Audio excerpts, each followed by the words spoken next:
tener varios exámenes. Vamos a tener varios exámenes en los días que vienen para que podamos corregir todo el asunto. ¿Cómo va el asunto? Muy bien.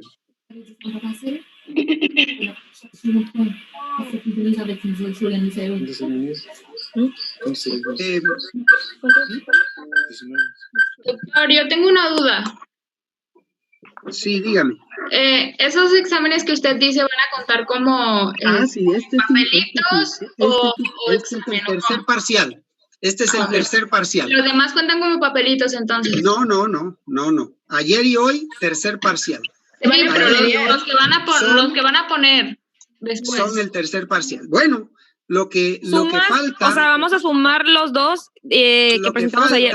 Sí, ya veremos, ¿verdad? Ya veremos cómo hacemos esto.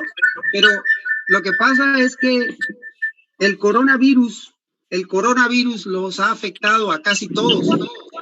Todos están al borde de la muerte.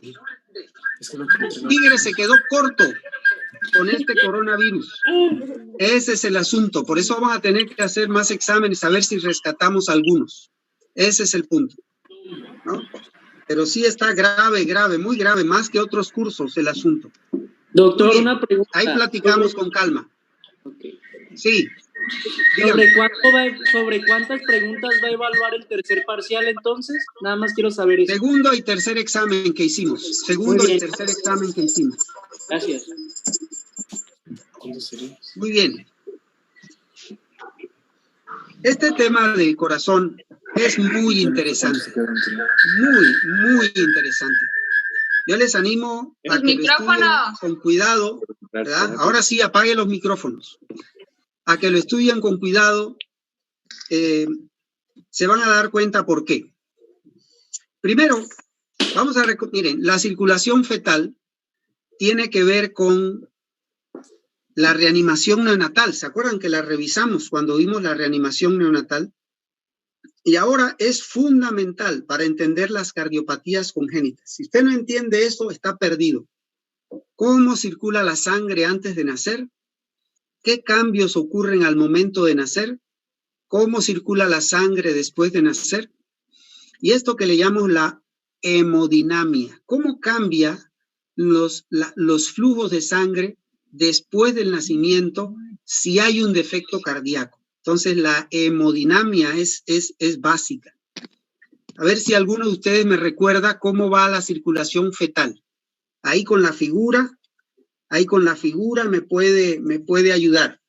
Va al conducto, primero entra el conducto venoso, se va a la aurícula derecha, el agujero va a la aurícula izquierda. Y pues el momento de la arteria pulmonar, ahí el conducto arterioso para la aorta. Así es, ¿verdad? Entonces, ¿recordó el primer cortocircuito? ¿Cómo se llama el primer cortocircuito? El conducto venoso. ¿Cómo se llama el segundo cortocircuito? Agujero oval. Agujero oval. ¿Cómo se llama el tercer cortocircuito? Conducto arterioso. Arterioso, ¿verdad? Conducto arterioso. Muy bien.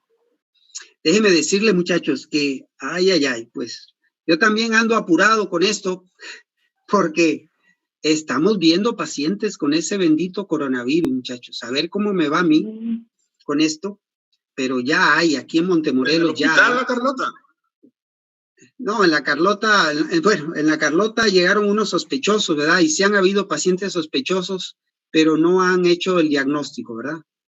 Pero sí estamos viendo pacientes ya en la calle con este virus de Montemorelos. No estamos hablando de Monterrey o de otra ciudad. Entonces, sí, pues nos interesa ver que esperemos que podamos terminar el curso también, ¿verdad? Muy bien, entonces, la circulación fetal, ahí está, ¿eh? Ahí está. Tienen que aprenderla, tienen que recordarla. Esa foto es tomada del libro de Moore. ¿Qué cambios ocurren al momento de nacer? ¿Por qué se cierra el conducto arterioso al momento de nacer? La presión del oxígeno. Por el oxígeno. Esa es la palabra clave. Por el oxígeno. La palabra clave al momento de nacer, el oxígeno, ¿verdad? ¿Por qué se cierra el agujero oval al momento de nacer? ¿Cuál sería así en una frase la respuesta? La presión. Por la presión. ¿Pero por qué cambia esa presión? Por la entrada de oxígeno. Por la entrada de oxígeno. Sí, pero por la entrada de sangre a los pulmones. Esa es la respuesta, ¿sí? Por la llegada de sangre a los pulmones. Se cierra el agujero oval. De modo que la sangre ya no regresa de la aurícula izquierda a la aurícula derecha, ¿verdad? Okay. Muy bien, entonces ahí está. Y entonces vean esto. ¿Cuál es la cardiopatía congénita más frecuente? ¿Sí? Pregunta de examen. La comunicación interventricular. Como 30% de los casos de cardiopatías congénitas son comunicación interventricular. No vamos a verlas todas porque algunas de ellas son muy poco comunes. Entonces vamos a ver las clásicas y algunos ejemplos que nos sirven para entender el tema, ¿no? Para que ustedes tengan los fundamentos. Esta es una pregunta básica, pregunta de examen. ¿Cuáles son los datos que sugieren una cardiopatía congénita? Es decir, ¿qué datos en el recién nacido menor de un mes sugieren una cardiopatía congénita? Y las respuestas son soplo, insuficiencia cardíaca congestiva, cianosis, arritmias y estado de choque. Esa es mucho menos común, que son las atresias estenosis de la aorta, pero son menos comunes, pero ahí están. Las señales clásicas, pues sí, un bebé tiene un soplo grande, fuerte, pues hay que mandarlo con el cardiólogo, ¿verdad? ¿Cuáles son los datos clínicos de insuficiencia cardíaca congestiva en niños y lactantes? No hay respuesta. A ver, díganme ustedes, ¿cuáles son los datos clínicos de insuficiencia cardíaca en recién nacidos y lactantes? Edema generalizado. No, vieras que no. Qué bueno que me dices eso. El edema no es señal de cardiopatía en niños, ¿eh? Por eso el corazón no está en esa lista de causas de edema. Pero es un dato muy, muy importante. Qué bueno que lo dices. ¿Qué más? Yugular. A ver. Hepatomegalia. Hepatomegalia, ingurgitación yugular, taquicardia, ¿verdad? Taquipnea, hepatomegalia. ¿Qué otro dato podría haber? Doctor, pero ¿tampoco habría edema pulmonar entonces? Edema pulmonar, ese sí puede haber, claro. Edema pulmonar, entonces hay taquipnea, taquicardia, ¿verdad? ¿Los pulsos? Bueno, pero esos son los básicos. Esos son los básicos. Vamos a ver eso en un momento más. Aquí está, mira, el edema periférico rara vez se encuentra en recién nacidos y lactantes con insuficiencia cardíaca congestiva, ¿verdad? Lo que comentamos. Ahora vamos a pasar a ver este aspecto. De pronto nace un bebé con cianosis, ¿no? Entonces, necesitamos ver si esa cianosis viene del... Bueno, vamos a ver cardiopatías congénitas sin cianosis. Ahí está la lista que ustedes van a tener. Yo les voy a pasar esto. Ahí está, en primer lugar, la comunicación interventricular.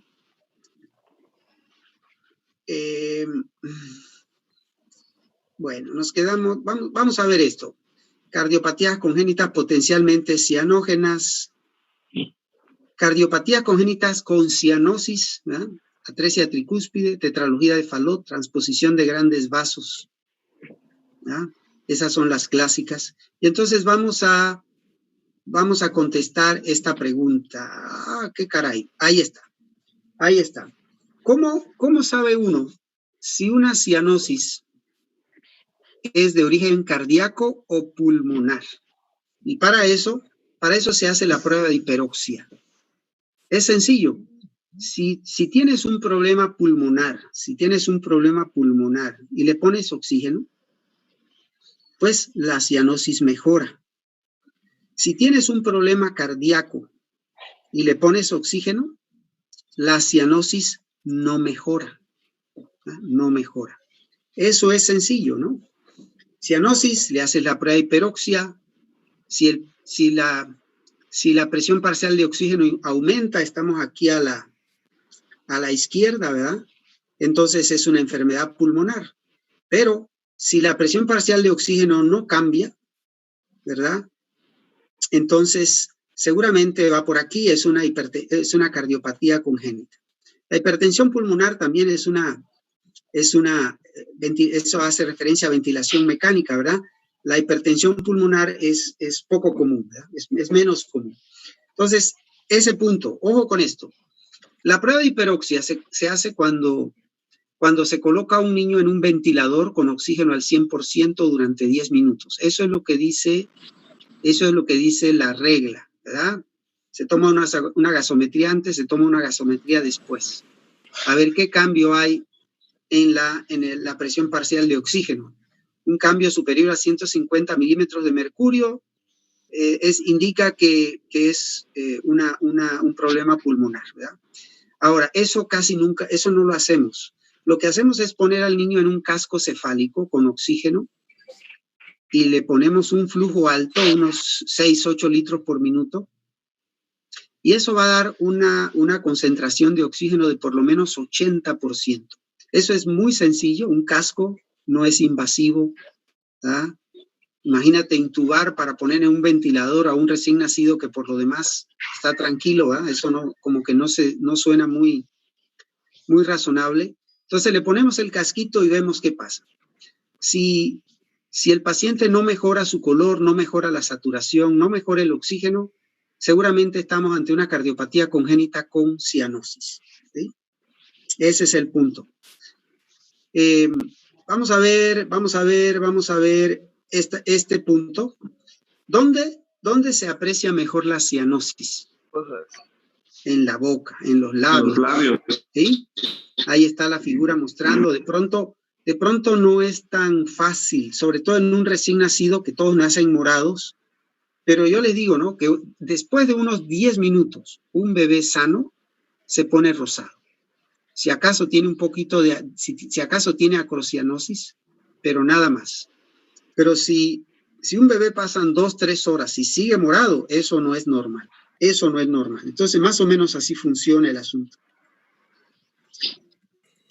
Aquí hay una pregunta que vamos a ver. La prueba de hiperoxia, que es un punto muy importante. Vamos a ver esto. ¿Qué pasa? ¿Por qué los niños se da con persistencia conducto arterioso y con comunicación interventricular no tienen un soplo fuerte en los primeros días de vida, sino que estas cardiopatías se vienen presentando a los 2-3 meses de vida? ¿Alguien sabe por qué? Se me hace que yo se los mencioné en embriología, pero ¿alguien sabe por qué? ¿Por qué las cardiopatías con flujo pulmonar aumentado no se manifiestan en las primeras semanas de vida? ¿Alguien sabe? No es por el cambio que se está dando poco a poco en el corazón, no sé. Sí, el cambio que se está dando, pero ¿dónde se está dando ese cambio? En el septum, ¿no? ¿En el conducto? No. Mire, ¿qué pasa con la resistencia vascular pulmonar cuando están dentro del útero? La resistencia de los vasos pulmonares, ¿cómo está cuando están dentro del útero? Muy aumentada. No, muy aumentada. Precisamente eso es lo que hace el oxígeno, ¿verdad? Disminuye la contracción de los vasos sanguíneos pulmonares, empieza a fluir la sangre hacia los pulmones al momento de nacer, cuando llega el oxígeno, ¿verdad? Eso es lo que pasa. Pero esa resistencia vascular pulmonar no disminuye de inmediato a lo normal. Usualmente pasan 4 a 6 semanas antes de que esa resistencia vascular pulmonar se normalice. Entonces anote eso porque se lo voy a preguntar, ¿sí? O tiene que saber esto, ¿no? Entonces, nace un bebé, ¿verdad? Nace un bebé y al mes llega al hospital, gravísimo. Oiga, pero ¿por qué no me dijo? Si aquí nació y y usted lo examinó, ¿y qué pasó? ¿Por qué no se dio cuenta? No se da cuenta uno porque las resistencias vasculares pulmonares son elevadas en el primer mes de vida y no es sino hasta que disminuye la presión en los vasos pulmonares que el flujo pulmonar aumentado se hace evidente, ¿verdad? Después de nacer. ¿Alguna duda de eso? ¿Alguna pregunta? ¿Sí lo vieron todos?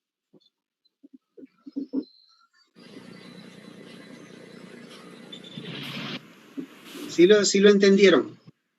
Dijo que se tardaba en normalizarse la presión. Eso, se tarda en normalizar la presión en los vasos sanguíneos pulmonares. Esa es una buena frase. Muy bien. ¿Pero de cuánto tiempo era? Toma unas 4 o 6 semanas. Así es. Ahorita me voy a ir a sembrar, ¿eh? Ahorita me voy a ir a sembrar.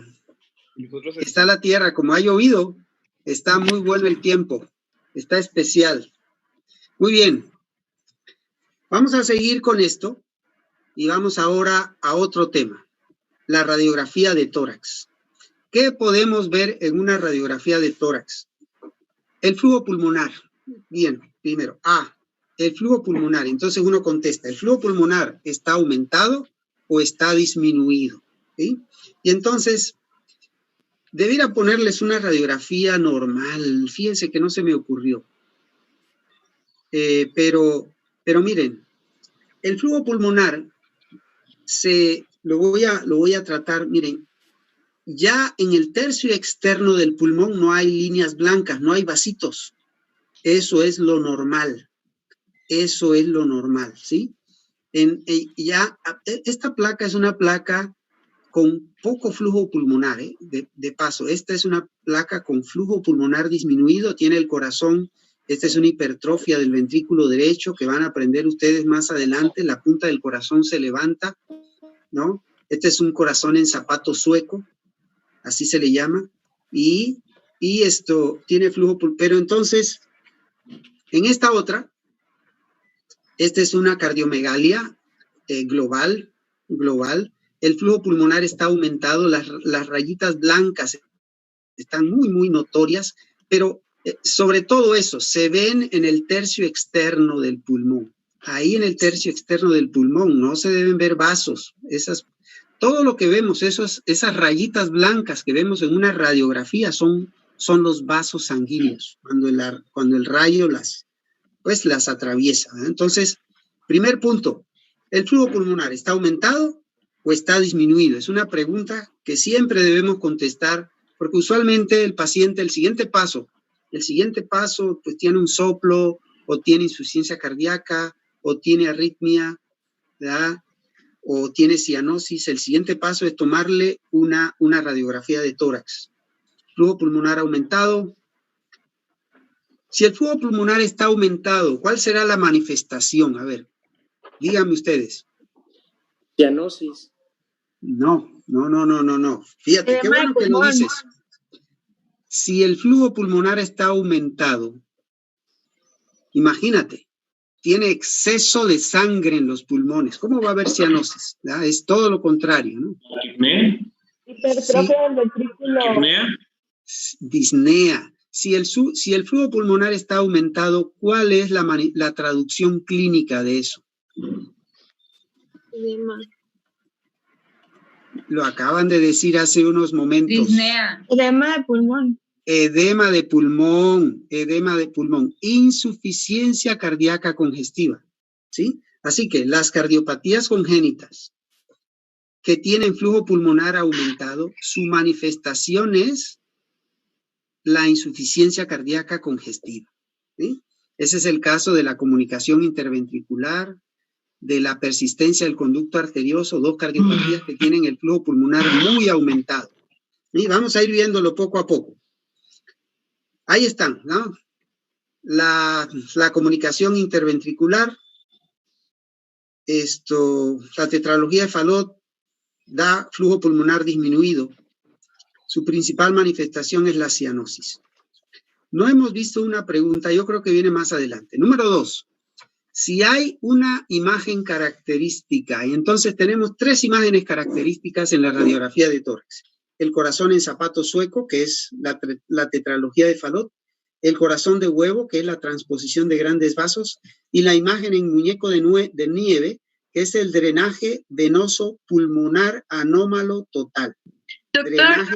Drenaje venoso pulmonar anómalo total. Y entonces, miren, dice, este es un corazón ovalado con flujo, con pedículo pulmonar estrecho, característico de, es como si colgara de una cuerda, un huevo colgara de una cuerda. Ese es el corazón de huevo, que se supone que se ve en la transposición de los grandes vasos. Doctor.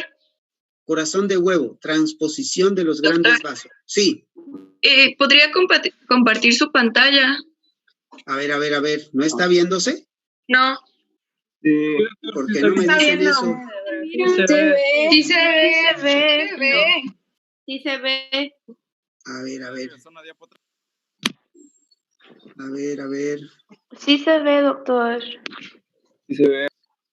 Sí, porque me pareció que era lo primero que estaba haciendo.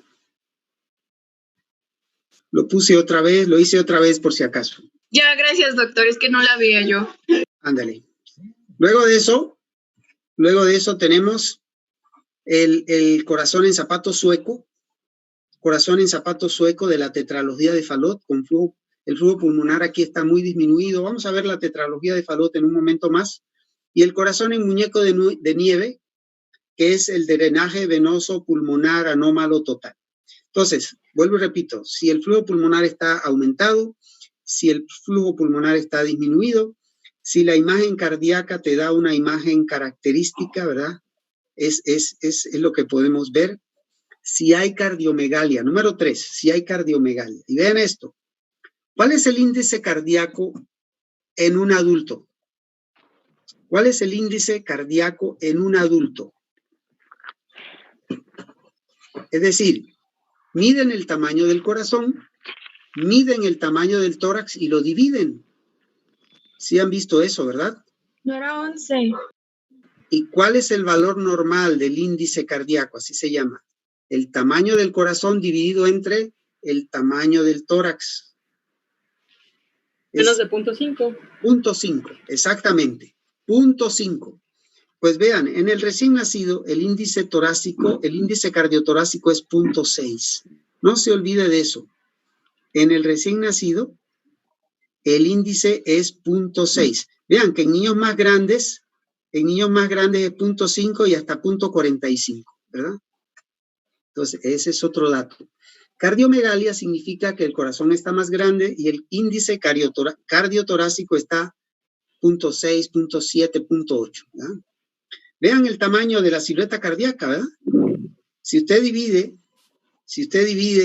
aquí está un borde del corazón, traza una línea, aquí está el otro borde del corazón, mide cuántos centímetros, eso se hace en centímetros, ponga que haya 15 centímetros, y luego mide de un extremo del tórax, traza la línea y mide del otro extremo del tórax, y póngale que haya 25 centímetros, entonces 15 entre 25 te da más de 0.5, ¿eh? Así sería más o menos esto. Doctor. Sí. Aquí en la pantalla no se puede hacer porque la doctora Ceballos en la otra clase lo hizo en la computadora. ¿Sí se puede o no? Pues sí, no hay problema con eso. El índice cardiotorácico, ¿verdad? El índice cardiotorácico se calcula dividiendo el tamaño de la sombra cardíaca entre el tamaño del tórax total. ¿Sí? Y vamos a ver, a mí se me hace que nos falta ver algo. Bueno, todo esto es la introducción al tema. ¿Qué hay que saber de electrocardiograma en pediatría? Las hipertrofias. Fíjense. En cualquier examen de niños, ¿qué les pueden preguntar del electrocardiograma? Pues las alteraciones de electrolitos que ya vimos, el potasio, ¿verdad? El potasio, el calcio. El potasio y el calcio dan alteraciones en los electrolitos. Y las hipertrofias. Hipertrofia del ventrículo izquierdo, hipertrofia del ventrículo derecho. Es todo lo que aprendemos los pediatras de generales, ¿verdad? Del corazón. Entonces, El ecocardiograma es el instrumento de diagnóstico definitivo de los cardiólogos. Ellos rápidamente saben lo que tiene un paciente haciéndoles un ecocardiograma. Y el cateterismo se utiliza cuando se van a operar, ¿verdad? Seguramente para tener mediciones de presiones y cosas por el estilo. Aquí en Monterrey tenemos la Clínica 34, es una clínica que hace todo tipo de cirugía cardíaca en recién nacidos. Tienen todos los días de todo el noreste de México, son 7 estados que refieren los pacientes a la Clínica 34 y pues ellos continuamente están viendo niños con cardiopatías congénitas.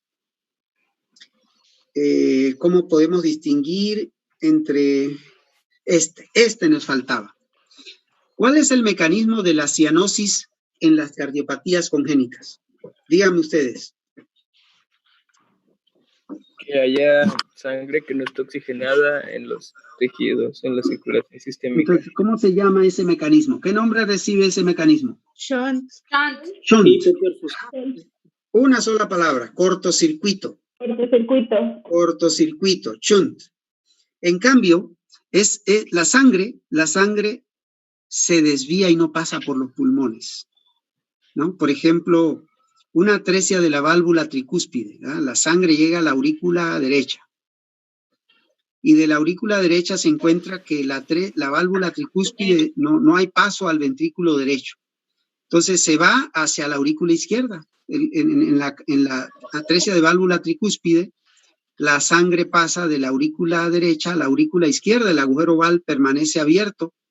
¿Y cuándo se oxigena esa sangre? ¿Cómo se oxigena esa sangre si no va hacia la pulmonar, ¿verdad? Si no va hacia los pulmones? Entonces, el mecanismo de la cianosis en las cardiopatías congénitas es shunt, cortocircuito. En cambio, ¿cuál es el mecanismo más común de cianosis en los problemas pulmonares? Porque aquí sí hay varios, pero ¿cuál es el más importante? Edema. Alteración en la relación. Ventilación, perfusión. Perfusión.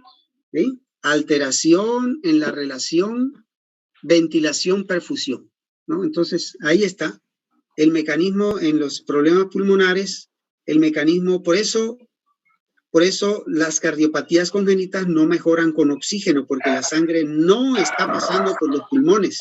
Entonces, no hay manera de que se oxigene. Muy bien, ese es un punto. Ahorita vamos a ver cómo sobreviven estos pacientes. Que de paso, de una vez se los podría preguntar, ¿verdad? ¿Y cómo, si la sangre no va hacia los pulmones, cómo puede sobrevivir un bebé que tiene una cardiopatía con cianosis?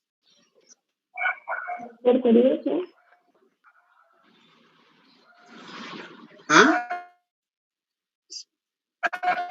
Por ejemplo, una atresia de la válvula tricúspide, ¿verdad? ¿Cómo sobrevive? Pues es por medio de cirugía, ¿no? No se muere inmediatamente. Va a tener el cortocircuito.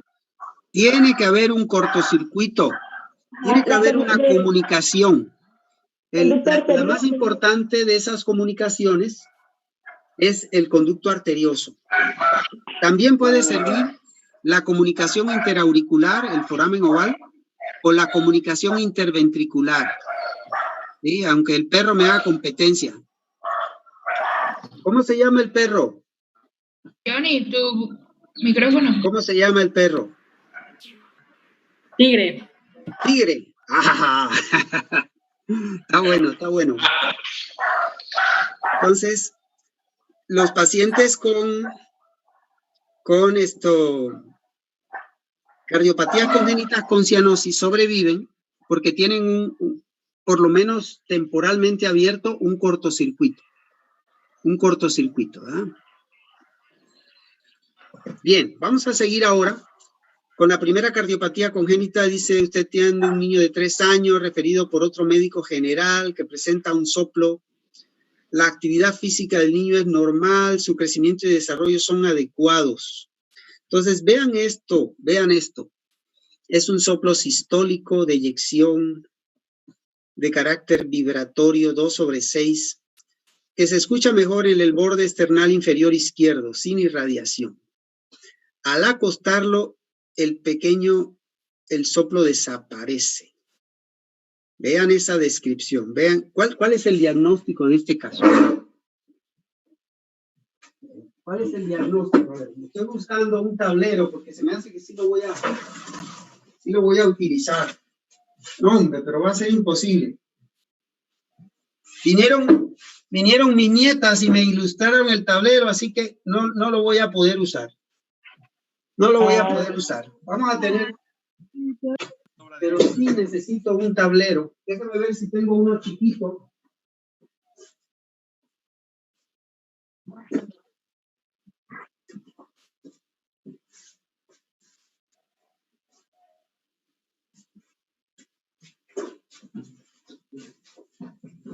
Sí hay uno. Sí hay tablero. Y ahorita lo vamos a utilizar. Bien. Miren esto. Soplo inocente. Soplo inocente. Ahí está. De 30% de los niños tienen un soplo inocente. La edad de 3 a 7 años. Entonces, este es el soplo del médico general. Este es el soplo que tiene que diagnosticar el médico general. No se vale que mande un soplo inocente con el cardiólogo. Está mal referido. Entonces, tiene que conocer muy bien todas estas características para que lo pueda identificar. Más común es el soplo vibratorio o musical de Still. Entonces, así se describe. Un soplo sistólico de eyección de carácter vibratorio a lo largo del borde external izquierdo, ¿verdad? 2/6, 3, no es muy intenso, 2/6, ¿sí? Escuchado a lo largo del borde external izquierdo sin irradiación y su intensidad cambia con la posición. Se acentúa, bueno, aquí esto estaba al revés acá. Dice, al acostarse el soplo, al acostar al pequeño el soplo desaparece, ¿no? Cambia de posición, vamos a quedar así, cambia de posición, desaparece el soplo con el cambio de posición. Entonces, ahí está, el soplo inocente es la primera de las que vamos a estudiar, ¿no? ¿Cuál es la edad del soplo inocente? ¿Verdad? Esas son las posibles preguntas. ¿Qué tipo de soplo? Eso de soplo soplo sistólico de eyección. Ya ven que por eso necesito el tablero. Entonces aquí tenemos S1. Aquí tenemos S2.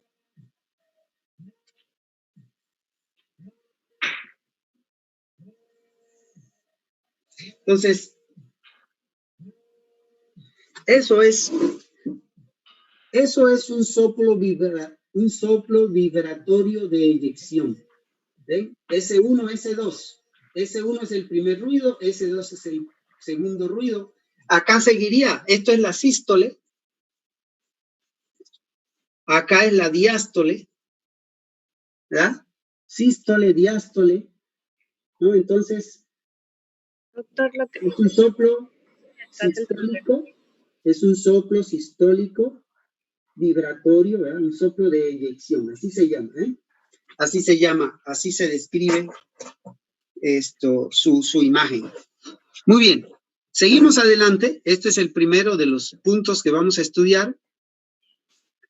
La pregunta clave es, identifique las características del soplo inocente. Esta es la pregunta del examen. Como yo siempre les he dicho, ¿verdad? No hay misterios. ¿Por qué no se aprenden las cosas?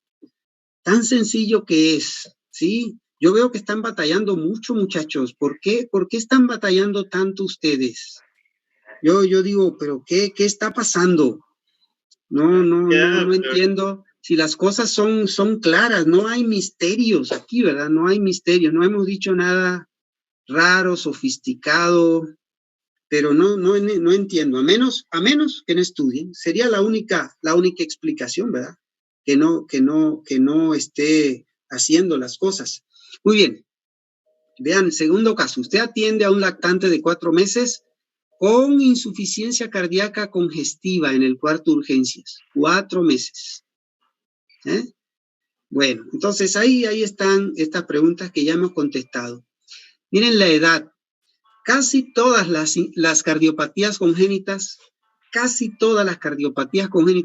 uno las puede decir cuáles son escuchando la edad, ¿no? ¿Cuál es la cardiopatía que se hace presente a los 3, 4 meses de vida? Recuerden, insuficiencia cardíaca, ¿no? Y vamos a saltarnos eso. Dice, el examen físico de este paciente muestra un soplo sistólico plurifocal 4/6 con frémito palpable. ¿Sí? Entonces, vean, es un niño de 4 meses que es evaluado porque, dice, tiene datos de insuficiencia cardíaca congestiva. Vamos a repetirlos, pero vamos a repetir los síntomas. ¿Cuáles son los síntomas de un bebé que tiene insuficiencia cardíaca congestiva? Ayer lo mencionamos. Sí, déjame contestar a esta persona que está... Sí, buenas tardes.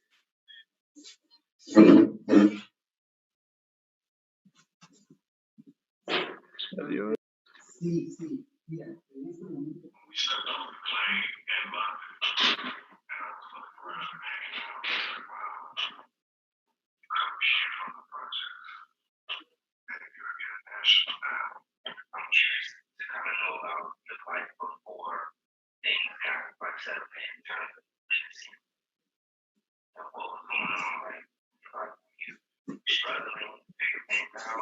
Miren, los bebés que tienen mucho flujo hacia el pulmón, ¿verdad? Mucho flujo hacia el pulmón, les decimos shunts de izquierda a derecha, va mucha sangre hacia los pulmones, tienen mucho flujo pulmonar, insuficiencia cardíaca congestiva. Esos bebés toman despacio, ¿sí? Se cansan cuando toman. Entonces, en lugar de tomar en 5 minutos el biberón, toman en 20 minutos, 30 minutos. Por eso es una pregunta básica, ¿no? ¿Cuánto tiempo demora en tomar el biberón? Una pregunta básica. ¿Cuánto tiempo demora en tomarse el biberón? Toman despacio, sudan muchísimo, ¿no? Gastan mucha energía en su función cardíaca y todo el tiempo están sudando. Entonces, eso es. Yo les mencionaba ayer que la alimentación es pregunta básica en cardiología porque evalúa esto precisamente, cómo toma el niño. Si no se demora mucho, ¿verdad? Si no toma muy despacio, si se cansa, ¿verdad? Si hace pausas, ¿no? Entonces, eso es. Aparte de los signos clínicos que ustedes mencionaron hace un momento más. Así que el examen físico, vamos a volver al caso, muestra un soplo holosistólico plurifocal 4/6 con frémito palpable. Es un soplo fuerte, 4/6. Plurifocal, pues en todo el pecho. Precordio hiperdinámico seguramente. Y eso de frémito palpable, ¿verdad? Le pone la mano sobre el corazón y se siente el soplo debajo de la mano. Eso se le llama frémito palpable. Entonces, ¿qué tiene este paciente? Vean, con todas esas características, comunicación interventricular, ¿verdad? Comunicación interventricular, esto lo vimos en primer año, ahora sí llegamos al momento en que lo vamos a estudiar. Un defecto en la porción membranosa del tabique interventricular, ¿se acuerda de eso, verdad? Defecto en la formación. La porción membranosa se forma a partir de las almohadillas endocárdicas. Entonces, es un defecto en la formación de la porción membranosa. Y de modo que hay un hueco allí. Y entonces, ¿en qué sentido va la sangre? ¿Hacia dónde corre la sangre? Izquierda a derecha. De izquierda a derecha, ¿verdad? Porque el ventrículo izquierdo tiene más presión. La presión en el lado izquierdo del corazón es 120/80. 120/80. La presión en el lado derecho del corazón es 25/5. Te anoten eso.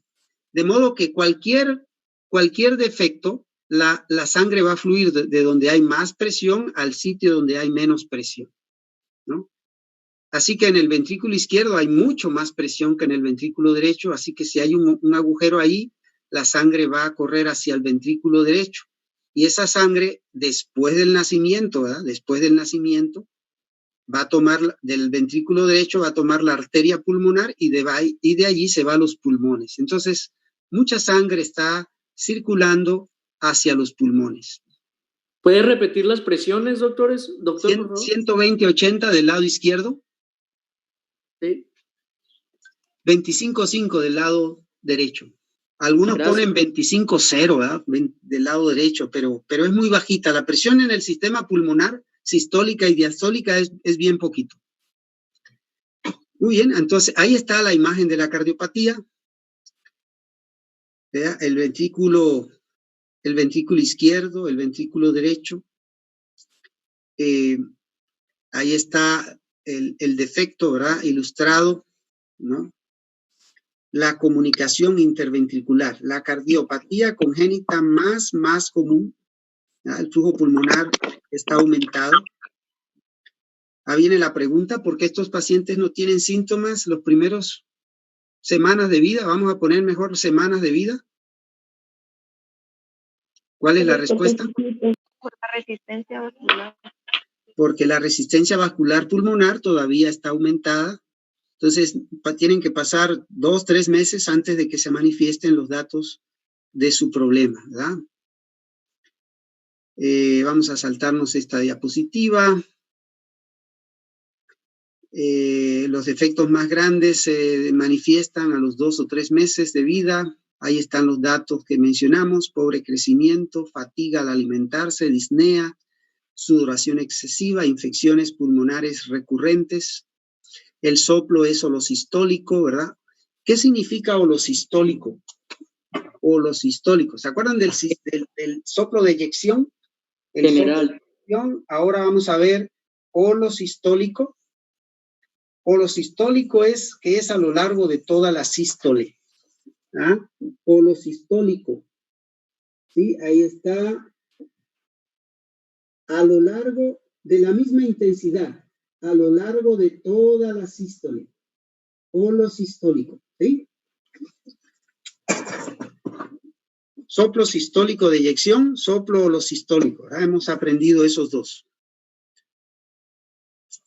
Y pues la radiografía de tórax va a mostrar cardiomegalia, hay crecimiento de aurícula y ventrículo izquierdos, la arteria pulmonar es prominente y el flujo pulmonar aumentado, ¿verdad? Y ahí viene la radiografía. Esta es la zona de la arteria pulmonar. Esta es la arteria pulmonar. Yo diría que no está muy prominente aquí. Tiene cardiomegalia el paciente, tiene el flujo pulmonar aumentado, se ven vasos hasta el tercio externo del pulmón. No se aprecia muy bien, pero hay muchas imágenes en internet que ustedes pueden ver. El electrocardiograma muestra la hipertrofia del ventrículo izquierdo y la hipertrofia del ventrículo derecho. Es de los dos, ¿eh? Hipertrofia del ventrículo izquierdo, hipertrofia del ventrículo derecho. Y bueno, todo esto, estos detalles no lo vamos a ver. Pero en general, la comunicación interventricular es quirúrgica. Tiene que ir el niñito a su cirugía, que pues aquí en México es cuando haya lugar. Hay una fila como de 50 esperando operarse y hasta que le toque su turno, ¿verdad? Pero si hubiese oportunidad, una vez que se hace el diagnóstico, se opera. Así sería, ¿verdad? Así sería el asunto. Vamos a saltarnos esta diapositiva, que sí requieren antibióticos profilácticos. Y si no se trata, ocurre hipertensión pulmonar. Un paciente que tenga flujo pulmonar aumentado y que pasen los años, 6, 7 años, y no se haya tratado, se dañan los pulmones y eso ya no tiene remedio. La única solución para eso es un trasplante pulmonar. Entonces, es un punto importante, ¿verdad? Un paciente que no se trate, se le dañan eventualmente. Y estas son las preguntas del examen, ¿verdad? Que yo se las voy a enviar a ver si les ayuda. Hay una pregunta más, dice, usted atiende a un niño de 4 años, al examen le escucha un soplo sistólico creciendo, decreciendo, suave en el borde esternal inferior izquierdo. La madre le refiere que no ha notado ningún problema antes en su niño. 4 años, ¿usted sospecha? Soplo inocente. Soplo inocente. Esos niños que andan por ahí, corren y no tienen nada, ¿verdad? Soplo inocente, entre 3 y 7 años. Hay que tener cuidado con la comunicación interauricular, que también da pocos síntomas, pero hay otros datos en la comunicación interauricular. Pues aquí viene. El siguiente caso que vamos a ver es una niña de 9 años. Ya yo sé cuál es el diagnóstico, nada más por la edad, ¿sí? Su desarrollo es adecuado, tiene un buen aprovechamiento escolar, su examen físico es una niña delgada, tiene un soplo sistólico de eyección, pero vean, su segundo ruido cardíaco desdoblado y fijo. Su radiografía de tórax muestra cardiomegalia y el flujo pulmonar está aumentado. Entonces, un soplo inocente, si usted tiene dudas, le hace una radiografía de tórax, le toma un electrocardiograma, esos estudios van a salir normales cuando el soplo es inocente. En cambio, cuando es una comunicación interauricular, va a tener más datos. Y la radiografía de tórax, el electrocardiograma son anormales. Entonces ahí está. Esta es la presentación de este segundo caso, ¿verdad? Ahí están el defecto de tabique interauricular. Defecto de tabique interauricular. Y este está acá, que ocurre en la parte baja del tabique, ¿cómo se llama? A ver. Ese que estoy señalando con la flecha, ¿ese cómo se llama? Este es menos común. Persistencia del foramen. No. El ostium. Está el tabique y en la parte baja del tabique hay un hoyito. El foramen oval. No, bueno, qué bueno que lo menciona. El foramen oval está en la mitad. Pero este está en la parte baja del tabique. Este es el ostium primum. El ostium primum permeable, ¿verdad? Es un defecto de tabique. Pues abajo está. Es un defecto de tabique menos común. El más común ocurre una resorción anormal del tabique. Ya ven que cuando se forma el ostium primum, se hace un agujero en el septum primum se hace un agujerito. Bueno, cuando ese agujero se hace muy grande, entonces ya no se cierra, ya no hay forma de cerrarlo y queda una comunicación interauricular, se llama ostium secundum, ¿verdad? Comunicación auricular tipo ostium secundum. ¿Cómo está el flujo pulmonar en esta cardiopatía? ¿Cómo está el flujo pulmonar?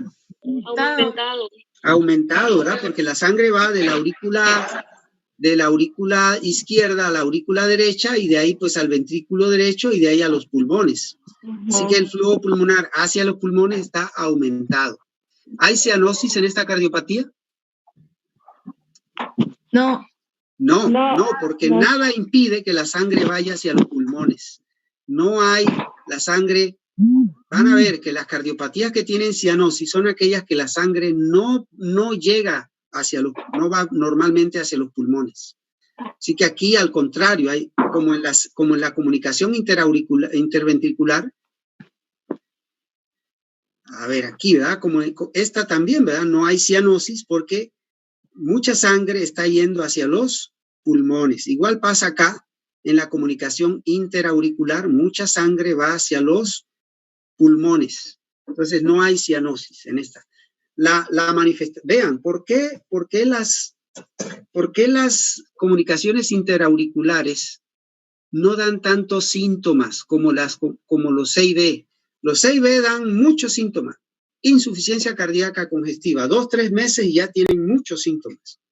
Pero las auriculares, ¿por qué llegó hasta los 9 años? Y es el diagnóstico de estos casos. 9 años. Estos se diagnostican por allá a los 7, 8, 9 años, porque dan pocos síntomas. El niño corre, juega. Nada más cuando un médico es muy, muy cuidadoso, escucha su corazoncito, escucha el soplo, ¿verdad? Entonces, empieza a investigar y se da cuenta del problema. Doctor, sí. Eso tiene que ver por el tamaño del agujero, se empieza a hipertrofiar o, por ejemplo, es más chico el ostium. No, mira que es debido a que las aurículas manejan menos volúmenes de sangre que los ventrículos. Ok.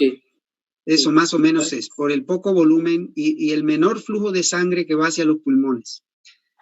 Vean, este es otro dato, es más frecuente en niñas. Todas las demás cardiopatías son más frecuentes en niños, entonces deberían subrayar eso, pero más común en niñas, ¿no? ¿Cuál es el defecto de tabique interauricular más común? Ostium secundum. Ostium secundum, no se olvide. Hay ostium primum también, ¿verdad? Hay ostium primum y hay foramen oval permeable. Y miren esto, deben aprenderlo, porque los que hagan cardiología van a estudiar eso. 25% de las personas tienen un foramen oval permeable y ese no da síntomas. ¿Cuál es el riesgo de tener un foramen oval permeable? Pues que haya un trombo que llegue a la aurícula derecha, se pase a la aurícula izquierda y se vaya al cerebro, ¿sí? Ese es el problema, ¿no? Ese es el riesgo. Pero en general el foramen oval permeable no da ningún síntoma, no hay ningún problema. Sí. Tanto el ostium primum como el secundum van a dar los mismos síntomas. Más o menos los mismos síntomas, así es. Okay.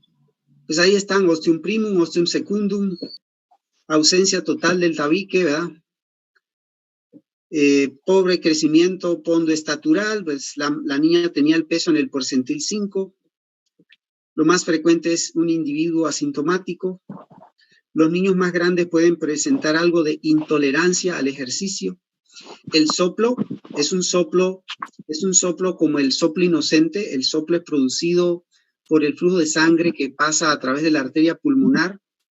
Un soplo sistólico de eyección, 2-3/6, no es nada especial, alto, porque las CIA se escuchan debajo de la clavícula, alto, un soplo alto, pero el segundo ruido está aumentado y desdoblado durante la inspiración y la expiración.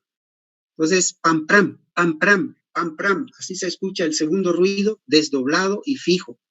Yo les decía que durante la inspiración, si uno inspira profundamente, el segundo ruido se desdobla, pero si uno termina la expiración, ya no hay desdoblamiento. Entonces, eso es.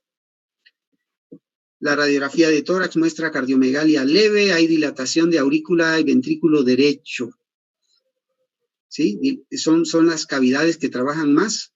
Dilatación de aurícula y ventrículo derecho, la arteria pulmonar es prominente. Y ahí está. Esta arteria pulmonar sí está prominente. Vean, esta es la región de la arteria pulmonar. ¿Sí? Y sí está prominente, quizás un poquito de flujo pulmonar aumentado, cardiomegalia leve. Es todo lo que presenta un paciente con CIA. Bueno, ahí está el crecimiento de aurícula y ventrículo derechos, el eje a la derecha, por supuesto. ¿Han visto algo de cardio? En esficio ven algo de cardio, ¿verdad? Bueno, ya van a aprender estas cosas más ya pronto.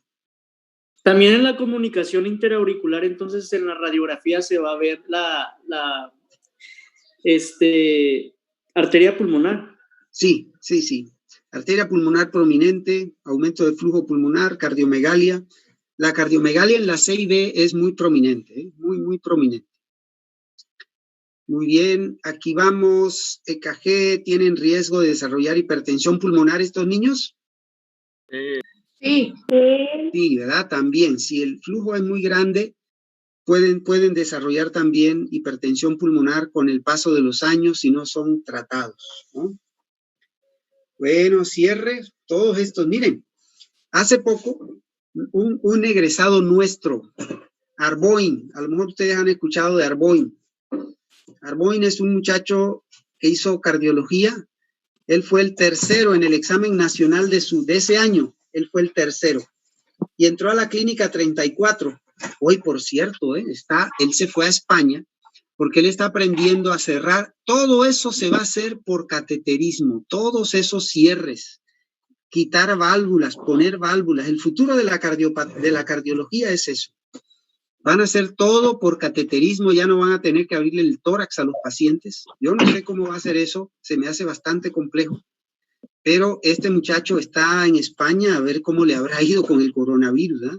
Arboin, un muchachito de su papá es de Costa Rica y su mamá de México. Y ahí viven en China, Nuevo León. Tremendo muchacho. Yo espero que también ustedes hagan muy buenas cosas. Vamos a seguir con esto. El cierre quirúrgico, pues sí, si el flujo pulmonar sí, ahí están las indicaciones quirúrgicas, ¿verdad? Todo eso se hace por cateterismo. Cuando necesitan operarse, se pueden ver esas cosas, pero sí son quirúrgicos todos esos. Ahí están las preguntas. ¿Tiene cianosis? ¿Cuál es la repercusión hemodinámica? ¿Cómo está el flujo pulmonar? No hay más, ¿verdad? No se puede preguntar otra cosa de estos casos. Bien, ahora viene el caso de un recién nacido de 6 días de vida. Cambiamos el escenario, ¿verdad? ¿Alguien quiere leerlo? Usted atiende a un recién nacido prematuro de 6 días de vida. Tiene los siguientes antecedentes. Es producto de la gesta 1, de madre de 25 años, soltera, embarazo de 28 semanas, tuvo ruptura prematura de membranas y se hizo cesárea. Peso 990, talla 35 centímetros, Apgar 5 de 8, sin malformaciones aparentes. De sus primeras horas de vida presenta dificultad respiratoria que va empeorando y se le coloca en ventilador. Su radiografía de tórax muestra un infiltrado reticulonodular fino bilateral con broncograma aéreo que es clasificado de intensidad moderada. Hasta allí, dígame, ¿qué problema tiene ese recién nacido? 28 semanas. Probabilidad de conducto arterioso. No. Mire lo que está. Mire lo que está diciendo el relato. Sí, este paciente se le va a abrir el conducto arterioso.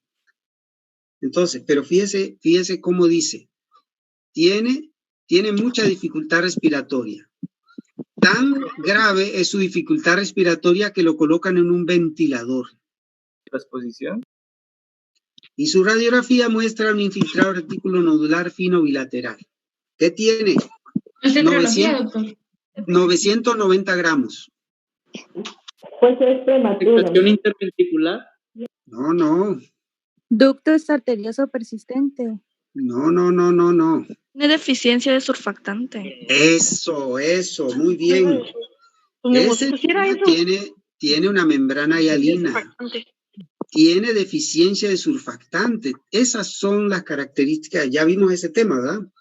En el recién nacido, ya vimos ese tema. Y a este bebé se le va a abrir el conducto arterioso. ¿Por qué razón? A ver, ¿quién me dice por qué se le abre el conducto arterioso a un bebé con estas características? Porque no tiene oxígeno. Eso es, porque le falta oxígeno. Si el oxígeno le baja mucho, el conducto arterioso se le vuelve a abrir. Eso es lo que pasa. Vamos a leer, siga leyendo. Recibió su tratamiento y de este problema evolucionaba satisfactoriamente hasta el día de hoy, su 6º día de vida, en que presentó desmejora en su gasometría. Su presión de oxígeno bajó a 60% y su dióxido de carbono subió a 55. Ha requerido que su aumente 5 centímetros su presión inspiratoria pico. Al examen físico se observa un precordio hiperdinámico y tiene un soplo sistólico alto en el tórax que no tenía antes. Se palpan además sus pulsos saltones. Ahí está. Entonces, ¿qué le pasó? ¿Qué características indica eso? Un conducto arterioso.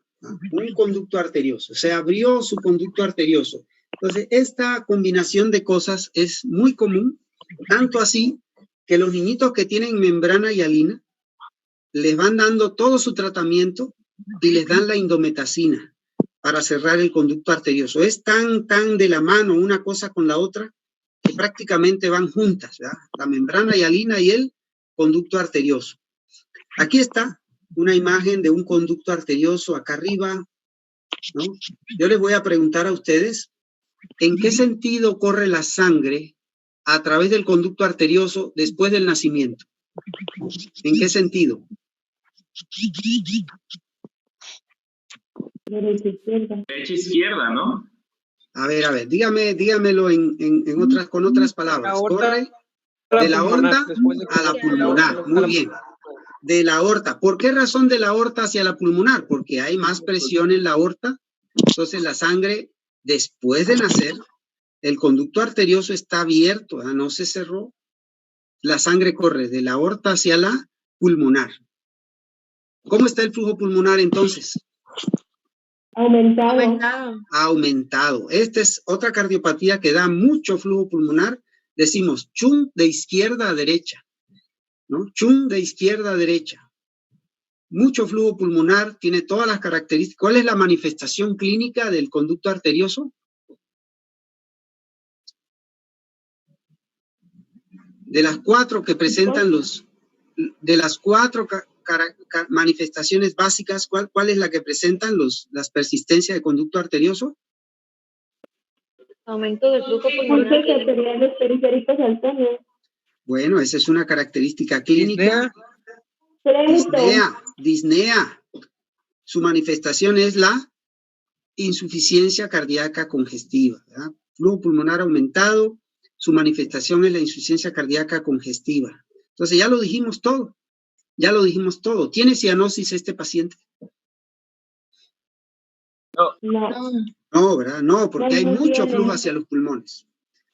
Ya vamos a ver. Entonces, miren, ya les estoy diciendo cuáles son las preguntas que debemos contestar. Ante cada cardiopatía, usted haga esa listita de preguntas, ¿verdad? ¿Cómo está el flujo pulmonar? ¿Tiene cianosis? ¿Verdad? ¿Cuál es su manifestación básica? Entonces, persistencia del conducto arterioso se forma a partir del sexto arco aórtico izquierdo, ¿verdad? Es más frecuente en mujeres también. En el prematuro, la estructura anatómica del conducto arterioso es normal y se cierra con indometacina. En el recién nacido a término con conducto arterioso, puede que la estructura anatómica del conducto sea anormal y puede que no se cierre con indometacina, es quirúrgico. Vean esa diferencia. Recién nacido a término, igual, si un recién nacido a término tiene un conducto arterioso persistente, ¿cuándo van a venir sus manifestaciones? ¿Cuándo van a aparecer? ¿En el siguiente mes? Exacto, al segundo o tercer mes, por el aumento de las presiones en el sistema pulmonar. Entonces, no está, bueno, a lo mejor digo, ya les presenté este caso, pero este caso es el caso de un prematuro, ¿sí? Este es el caso de un prematuro con membrana hialina. Pero si el caso fuera de un recién nacido a término, ¿no? Un recién nacido podría no tener manifestaciones en los primeros días de vida, sino al segundo o tercer mes, ¿sí? Y el prematuro, bueno, ya vimos se cierra con indometacina.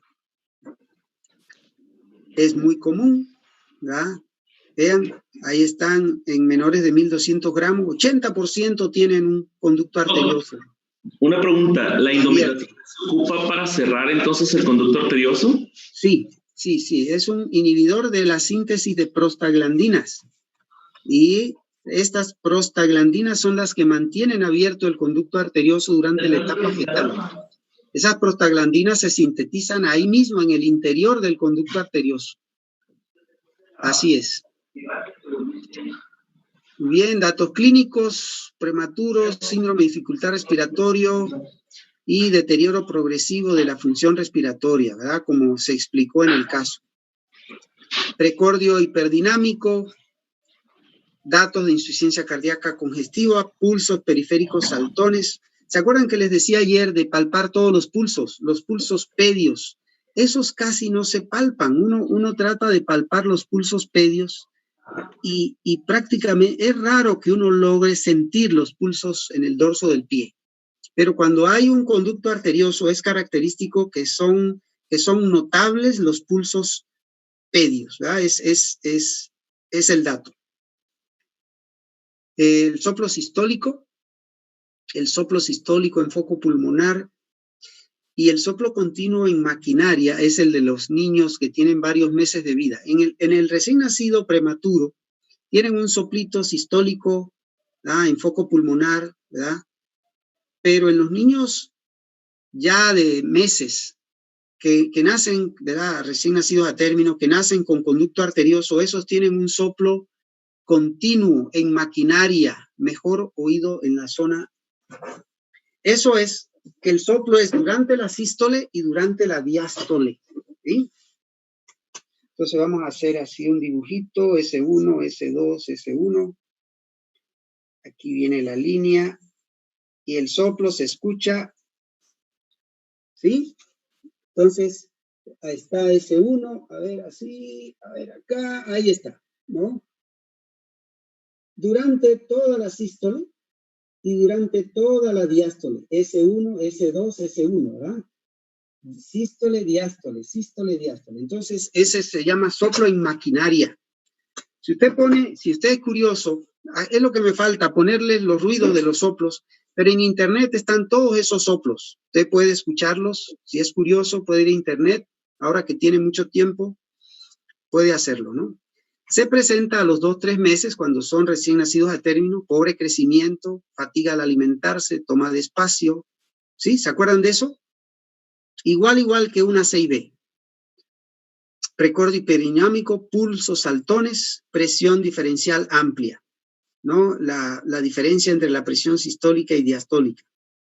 No le vamos a hacer mucha importancia a eso.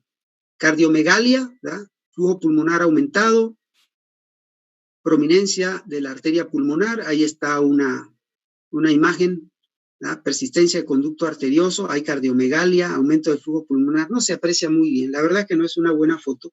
Está intubado ese paciente, es un recién nacido seguramente. Pero pueden tener ustedes muchas imágenes de eso en internet.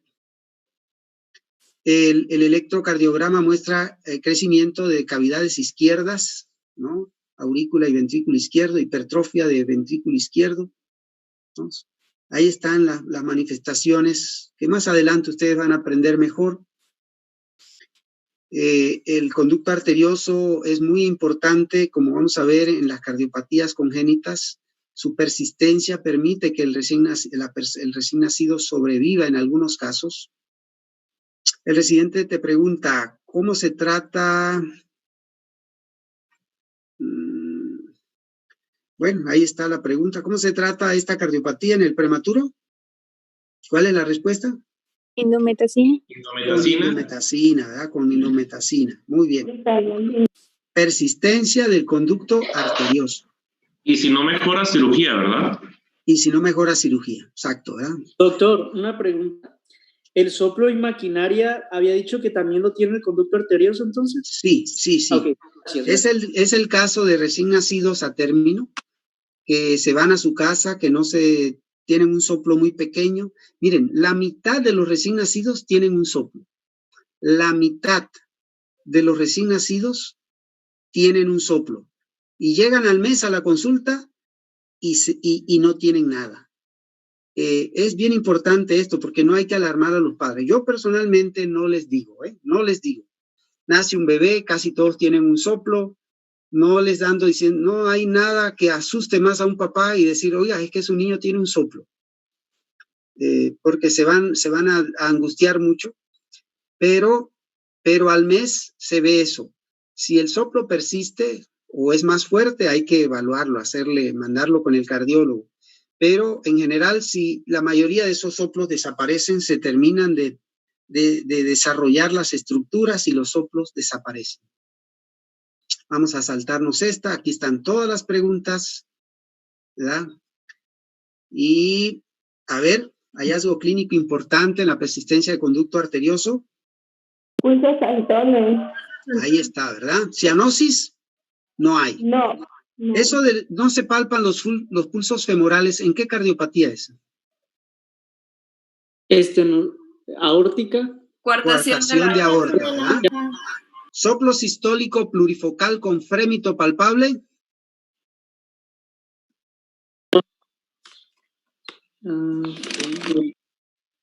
Ya la vimos.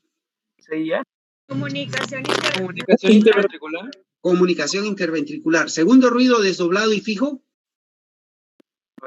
Comunicación interauricular, ¿no? Comunicación interauricular. Ahí estamos, ¿no? Ahí estamos. Y la última cardiopatía que vamos a ver en esta clase el día de hoy, ya casi es hora.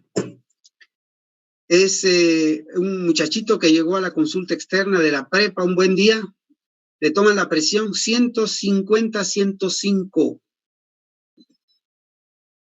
¿No? 150-105. Vamos a verlo rapidito. El electrocardiograma, bueno, ahí está tiene una hipertrofia del ventrículo izquierdo. ¿Y qué diagnóstico tiene este paciente? Es la única cardiopatía que da hipertensión. Coartación. Coartación de aorta. Coartación de aorta. ¿Cuáles serían los otros datos clínicos de la coartación de aorta? Usted encuentra un muchachito con hipertensión. Yo les contaba del caso del hijo de un pastor que llegó ahí a la consulta, ¿verdad? La enfermera le tomó la presión. Caramba, está la presión elevada.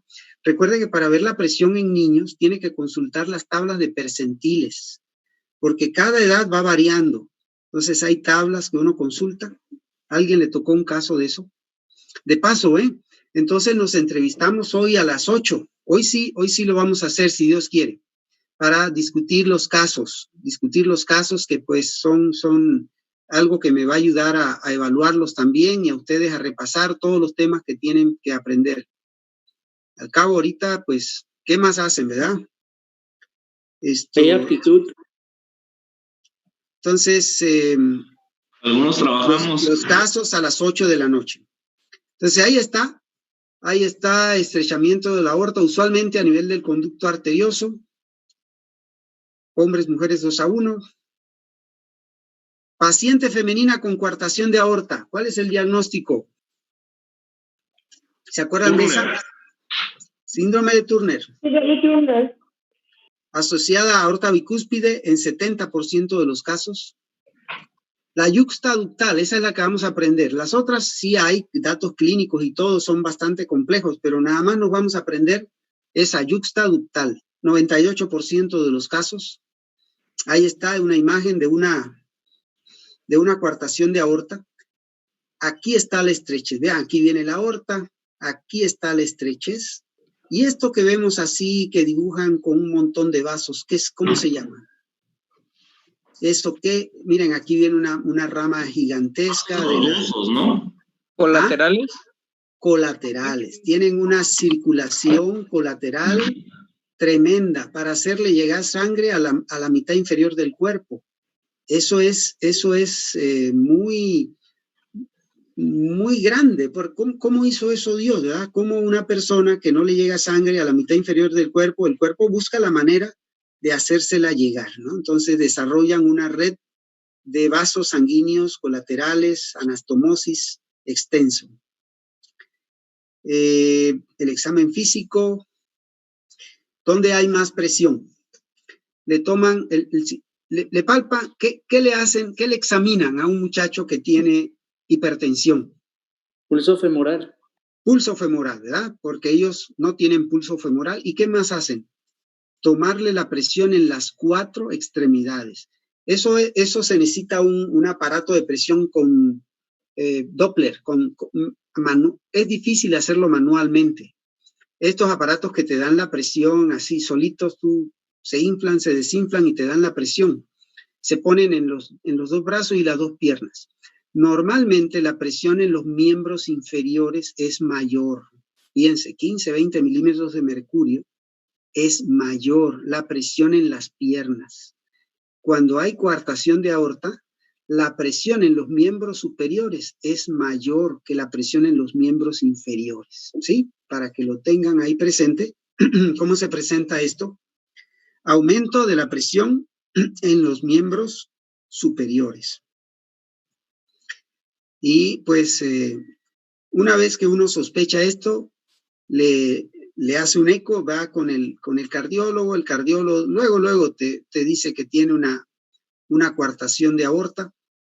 Vamos a ver la radiografía. Bueno, aquí está una coartación. Esta cardiopatía, ¿cómo está el flujo pulmonar? A ver, no hay foto. No hay foto. ¿Cómo está el flujo pulmonar? Si tomamos en cuenta esto. Aumentado, porque toda esa estrechez se va a reflejar en el ventrículo izquierdo. Ahí. Entonces, la presión en el ventrículo izquierdo va a estar aumentada, ¿verdad? Y eso se va a reflejar en el sistema venoso pulmonar. Así que hay aumento de la presión venosa pulmonar. Hay hipertrofia del ventrículo izquierdo, ¿verdad? Esa es la hemodinamia en esta cardiopatía, con flujo pulmonar disminuido. Las extremidades inferiores, dice, están frías, tienen hormigueo de las piernas y esas cosas. ¿Tiene cianosis este paciente? No tiene cianosis. Porque la sangre va al pulmón. No tiene cianosis. Entonces, de esta manera hemos aprendido, pues, las 4 cardiopatías que no tienen cianosis, ¿sí? Congestión vascular pulmonar en la radiografía de tórax, crecimiento de aurícula izquierdo, esas son las características. ¿Y cómo se trata esta? Cuando se detecta en el recién nacido, dilatación con balón. Síndrome de Turner, le buscan si tiene coartación, le encuentran la coartación. El tratamiento es dilatación con balón y les va muy bien, se repite al año de edad. En cambio, si es un niño más grande que le hacen el diagnóstico como este joven, ¿verdad? Entonces se tiene que operar. Es quirúrgico. Cuando aprendan a hacer cirugía de corazón van a aprender todas las técnicas que se utilizan para eso, pero no ahora. ¿Alguna pregunta, algún comentario hasta aquí? No. ¿Cuál de las siguientes es parte de la coartación de aorta?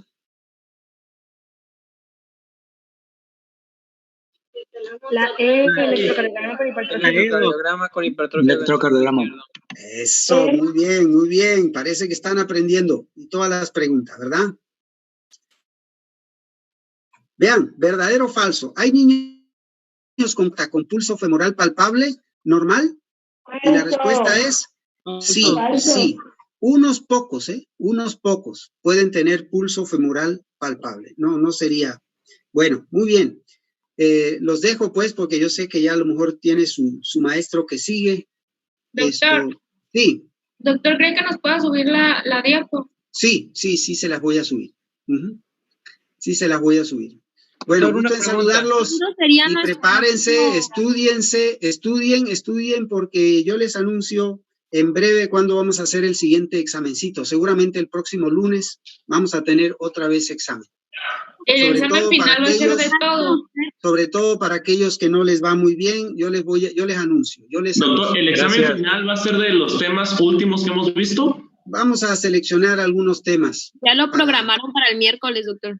¿Para el miércoles cuál? ¿El que viene? De la próxima semana, sí. De la próxima semana. Para saber qué estudiar y cómo. Bueno. Entonces va a haber examen el miércoles, ¿ok? Examen el miércoles. Doctor, ¿cuándo nos diría cuáles son los temas seleccionados para el final? Bueno, pues hay que sentarse a hacer eso. Ya con calma yo se los anuncio. De la próxima al rato. Los dejo. Gracias, Doc. Feliz tarde. Al rato a las 8, ¿verdad? Así es, y a las 8 platicamos. Hasta luego. Bye. Bye, doctor. Adiós. Bye. Sí.